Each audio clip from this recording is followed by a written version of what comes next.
this next speaker from the executive boardroom to the living room. Please give a round of applause for Paige. Hello everyone, my name is Paige Bae. It's great to be here. Thank you, Kenny, for bringing me back to speak to this group. I spoke back in May. A bit about myself. I started my career actually in commercial real estate. Had to pivot from commercial real estate to tech industry. So I was one of the many people that were impacted. I was impacted by the 2008 financial crisis. And earlier we talked about self-belief. I struggled to figure out what my next move was at that time. So I had a lot of friends who were already in tech consulting. They thought I would be great at it. So I went for it.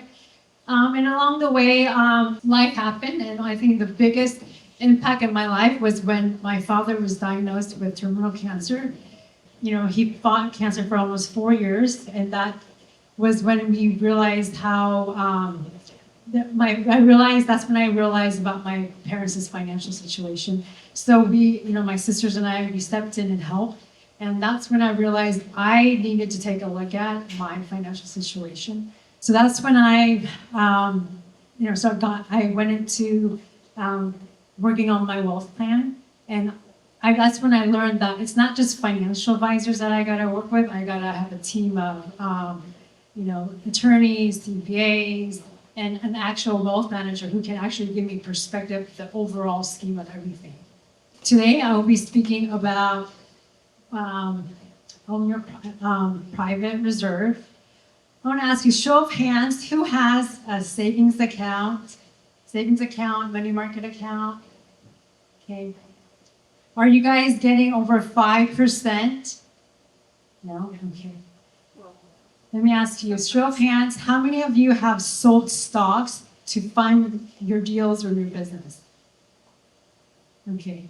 And I'm sure you've all paid capital gains taxes. And show of hands, who's borrowed money over 6%? It could be a line of credit, loan, mortgage, whatever. Well, when we borrow, we're borrowing at a higher rate compared to the rate we get for what our savings are. So this is the gap that I'll be covering, and this is what the session's about. So the 3 takeaway is, we all know how to make money here, right? That's why we're here. We want to scale our portfolio, diversify it. But what are you doing with your money that's sitting in between deals? What are you doing with that? Today I'll be covering what are the options, alternative to savings and money market account. And nothing wrong with those, but it's finding that balance of alternatives that will also, not only will your money grow, but there's tax advantage to it, and also help you make your money work double time. Other thing is, learn what the banks and corporations do. Did you know that banks and corporations are the largest permanent life insurance buyers? Banks alone own over $205 billion of permanent life insurance. And they're the ones that collect money from us for our savings, turn around and give us, less than 5%? Nowadays, it's not even 4% for our savings or money market account. And there are 2 types of vehicles that you can utilize to build your capital reserve.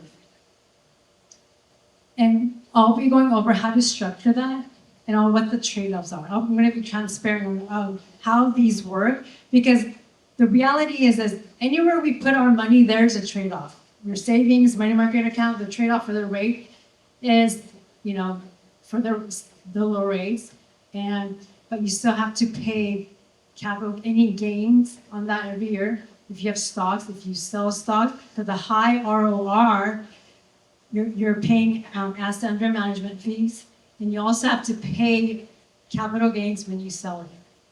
So hopefully after the session, you'll see the 2 options and see maybe it's a possibility to add into your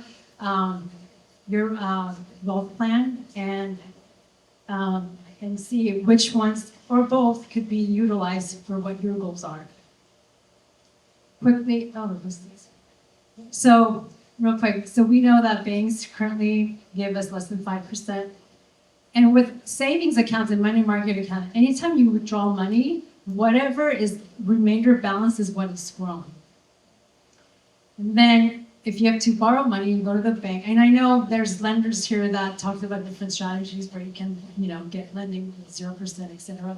But in terms of conventional lenders, you have to go to the bank and be able to access lending for more than what you're getting for your savings. And for what banks can do, there's something called fractional reserve banking. Who's heard of that before? Right?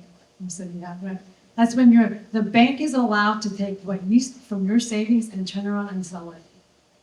So what do you do if you don't have enough in the savings? What if you're not able to qualify lending? So the other question is, what if you had your own capital reserves? Who's heard of infinite banking, family bank? Okay, so this is kind of all the same thing.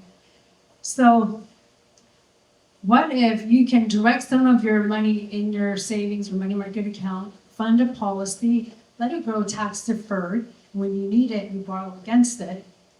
Why borrow it? So that allows you to keep whatever cash is in your policy to continue to grow and compound.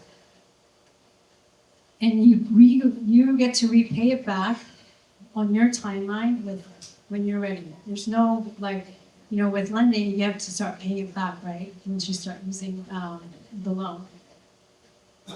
And the goal is not to this. I also want to be clear. This is not a investment. Okay, I know I've seen online that somehow there's a misunderstanding that an IUL or index, whole life is seen as an investment. It's not.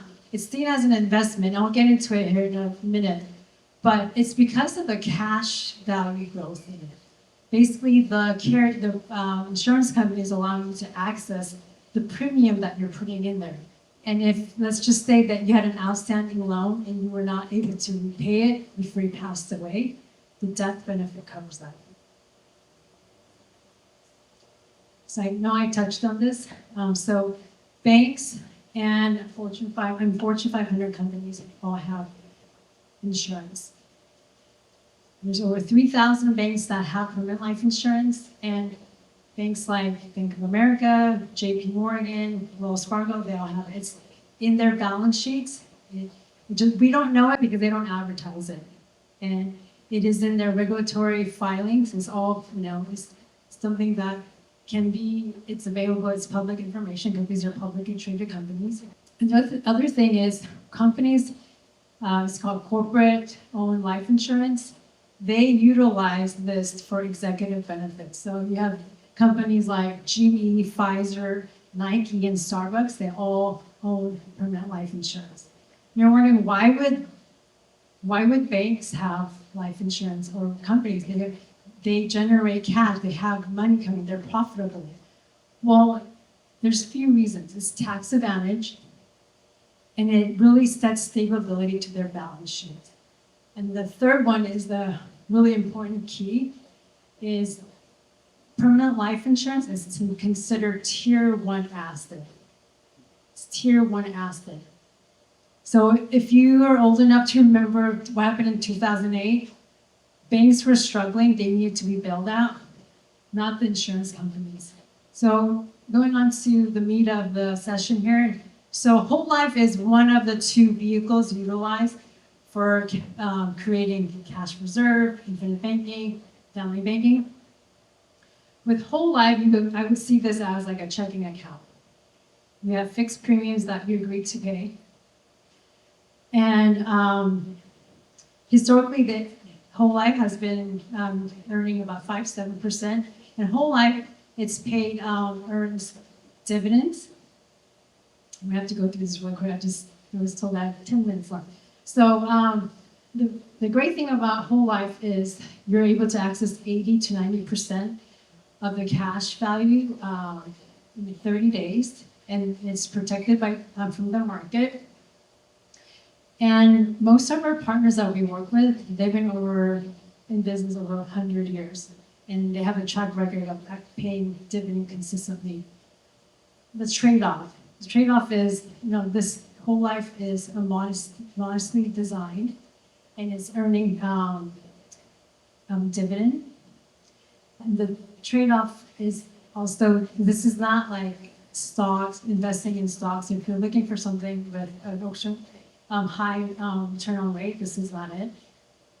And the other thing is you have to qualify. And the areas that the banks, insurance companies look at is your health, your driving record, and your criminal record. And who is this for? It's for investors who's looking to have an alternative to money market account or savings in between deals, who can able to access their cash or borrow against it. This is an example of the illustration of a whole life. You can't really see it, but I'll go through it really quick. So legally, by state, you're told to provide a conservative view of these illustrations. So this illustration is showing at 5%. In this example, it's structured to have there's $120,000 of premium going in. For 10 years, that's 1.2 million. And there's few columns here. So not to go too technical, but first column is premiums going in and guaranteed cash value, and there's guaranteed death benefit. So it's a split from what the premium, once the premium is contributed into the policy. And then there's the annual dividend, that's the dividend that's given to the policy every year. And then there's the premium outlay, which is usually the same as the premium that's agreed to contribute into the policy. And there's something called the accumulation paid up, which is the running total of dividends going towards the death benefit. And then there's a paid up addition of cash value. That's the running total for the dividend that's going into the cash value. And there's the other two columns is total cash value and total death benefit. And eventually in this example, the cash value doubles in year 24 and 25. And in this policy, if this person passes away at 96, the beneficiary will receive almost close to $7 million. And with whole life, you can also structure it so you can distribute cash later in the future as supplemental income. And next, universal life. This is the other vehicle out of the two. This is structured differently, so this actually earns credit. It's not invested into the market directly, but it references a market to determine what is the appropriate rate to offer to the customer, or the policy owner. And there's something called 0% floor. 0% floor means even if the market drops, with this policy, you won't lose money to the market. Your principal is fully intact. And it takes about 1 to 3 years to really build up. And I want to make a side note that depending on the way it's structured, how much premium is contributed in the first 3 years, there's cases where you're able to access it the first or second year. And it also has to do with who the carrier is. Actually, one of our partners I work with, you're able to access the cash in 30 days. This has higher potential growth compared to whole life. Historically, about 7 to 9%. On strong years, is over 9%, even like 12 to 15%. The trade-off is it takes, there's the first couple of years is slow going because it's the building years. And who is this for? Oh, and one more thing, you also have to qualify for this. Who is this for? It's for investors who's looking long-term, who's also looking for growth. And then also seeing this as a supplemental income. In this example, I won't go through the columns. In this example, we have it set for contributing $100,000 a year for 5 years. That's $500,000. The cash value doubles in around 10 and 11th year. And in this example, we have shown that this person has borrowed against the policy $100,000 from it. and then decide to pay back year 9. And there is a fee for it. There is a fee of anywhere from 3 to 5%. In this example, it's 5%. So this person, when they paid it back on the 9th year, they paid $127,000. However, when you look at the cash value, because it was whole, it wasn't actually subtracted out of it, the borrow amount wasn't subtracted, their cash value continued to grow. And in this example, we have this person distributing as supplemental income at age 66. They're receiving almost $104,000 of tax-free money. And it's coming out of the cash value. And then when, in this example, when you start taking money out of the cash value, your death benefit is also adjusted, it's subtracted.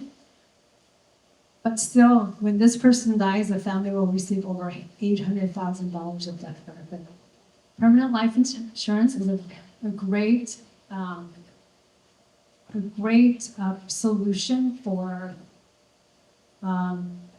generating growth, generating money and growth, and market protection, and tax strategy and estate plan.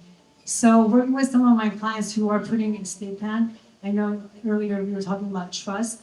So when clients open a trust, we leverage the index universal life for various reasons, for tax reasons, and as well as it helps super fund the family's legacy, the infinite banking. Last year, and you guys can look this up, who's familiar with Ernst & Young? They're one of the top 4 auditing companies. They did a research on what does a holistic wealth plan look like. And they stress tested 1,000 scenarios, and they found that portfolios with permanent life insurance outperformed by 30%. Ones that didn't, it went under. So imagine if you had $1 million and it outperformed by 30%, that's even $1,000, right? And why? It's because it's tax efficient and you're able to allow your cash value to continue to grow uninterrupted. And there's the Rockefeller family. The Rockefeller family was able to keep their legacy for over 6 generations. The policy, this is the key, the policy is owned by the trust. So each generation borrows, repays, and the death benefit refills the legacy. And that's what's called the infinite banking. The Vanderbilt family, on the other hand, they had more wealth, but they didn't have a system. Their legacy only lasted 3 generations. The last family member only received like $1.2 million. Another thing to note is this. So I see this with a lot of my high net worth clients, but if you're curious, you can go online and see the state of Delaware. Delaware is where a lot of the corporations have their entities, and a lot of estate tax sits in the state of Delaware. And Delaware has the highest payout of insurance. Now, is this strategy for you? 3 questions to ask yourself. How are you building your capital, for that down payment, that next deal? When you have your cash, are you just leaving it parked in your savings or money market account? And what is your money doing for you when it's in idle? Another thing is, if you were to pass away, I think this is an important thing to think about is, if you were to pass away, what would happen to your family? You give a business partner, what happens to them to be able to operate, to manage that business? And going back to that estate plan, the estate plan is also important for businesses because that includes a succession plan. And so having the death benefit gives that air coverage to the family, to the business partner. And this is also a strong fit for you. If you you can continue and you can have steady cash going into a policy, and you're someone that is regularly investing in deals or business. And also thinking decades. You're seeing this for long term. This is not a short term permanent life insurance that you just put short term. It becomes a lifetime coverage. And this is probably not for you yet. If you need every dollar right now in the next couple of years, And, or if you need, if you need a quick return on investment. Another thing is if you carry high interest consumer debt. And side note, there's a strategy for high consumer debt to pay down your debt with whole life. And I just want to emphasize this. This learning isn't about like replacing anything that you already have in place. It's about adding. It's about finding that balance in your wealth plan, as you plan out your next 5-10 years. Like what needs to be included to really have that stability in your business and your family finances.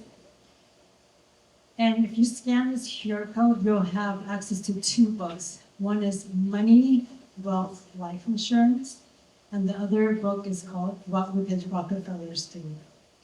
And I just want, before I forget, both Whole Life and IUL, they have something called living benefit, where if you fall ill under a category critical, chronic ailment, chronic and terminal, you're able to access the policy. You're able to access the policy in the first year, just having it for a couple months. And the other thing is, with let's say if you have a term life insurance, and maybe an annual is not an immediate solution thing right now, but let's say you get a term life insurance, you can always flip that into an annual. That's like the new way of how a lot of the carriers are doing. Because the important thing is that it's getting qualified. The longer you wait, the harder it gets. I mean, I had a client that came up to me, that's Parkinson's. I mean, I was able to find a carrier, but, it was hard to get him insured because he's 63 years old with Parkinson's for 3 years. So it's always ideal to get qualified early on, even if it's for term life insurance, and have that flipped over to an index universal life. And you learn what banks and companies do. You saw how it's structured. I know it's a little bit grainy. Now the question is, you get to decide if you get to create your own outcome reserve.